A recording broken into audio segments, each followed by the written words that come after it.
has collapsed, but it is showing some cracks. Well, joining me live to discuss all of this is Langenbacher, Professor at Georgetown University and Senior Fellow and Director of the Society, Culture and Politics Programme at the American German Institute. Thank you very much for taking the time to be with us. It has been a rollercoaster of a week in German politics, really, with the German Parliament narrowly rejecting legislation tightening immigration. There was a heated debate that we saw in the German Parliament. The fact that Friedrich Merz could have cooperated with the AfD, that he could have relied on those votes, what would that have meant for German politics? Well, first of all, thank you for having me. And I mean, let's not forget that Friedrich Merz already relied on the AfD for a vote back on Wednesday. Right. So that was really what set off this firestorm in Germany and abroad. And it was a little surprising, given what happened on Wednesday, that he narrowly lost this vote. But I think it shows that some of the members of his own caucus, as well as allied parties like the Free Democrats, the Liberal Party, that they are having second thoughts about this strategy that he's been taking.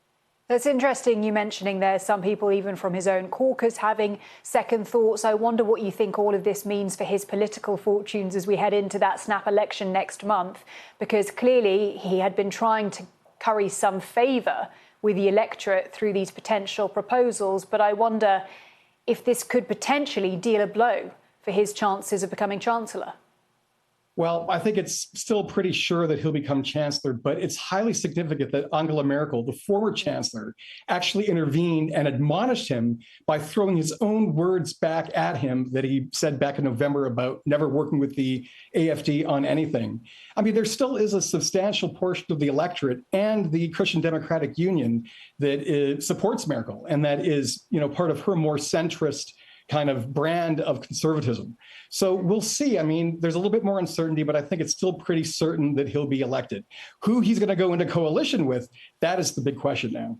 And I wonder, looking, for example, at the Greens, for example, are they looking at this suddenly and thinking that there might be an opportunity where there wasn't previously? Well, I mean, it's possible. I mean, right now, there's only three mathematically possible coalitions after the election. The CDU-CSU with the SPD, which Merkel had many examples of, a coalition with the Greens and the CDU-CSU, and a coalition with the AfD and the CDU-CSU. I think that after this week, it's going to be very difficult for the Greens to contemplate going into a coalition with the CDU. So I don't think that that's a prospect. And I do think that even though Merz has lost a lot of trust from many people in the electorate and in the political establishment, I don't think that he'll go into a coalition with the AfD. So I think a grand coalition is pretty likely. Even if the Greens do better than expected, I don't think that's going to change the math of forming a new government. So we'll have to see when we get there. And we know that coalition building can be a tricky business in Germany. Before we do, let's just touch on that issue of immigration, which opinion polls suggest is one of the key issues for voters. Why do you think that is? What has made it such a dominant topic in German politics right now? Well, I mean, I think there's a lot going on there. I mean, first of all, there have been some horrible incidents over the last few months. There was the December 20th attack on a Christmas market in the eastern German city of Magdeburg that killed 6 and injured nearly 300 other people. And then just on the 22nd of January, there was this horrific attack on a kindergarten group that killed a 2-year-old in Aschaffenburg. And I mean, Friedrich Merz, after the failed vote today, actually referenced those 2 events specifically because he knows how much that has shocked kind of the German public. So I think that these real events are part of it.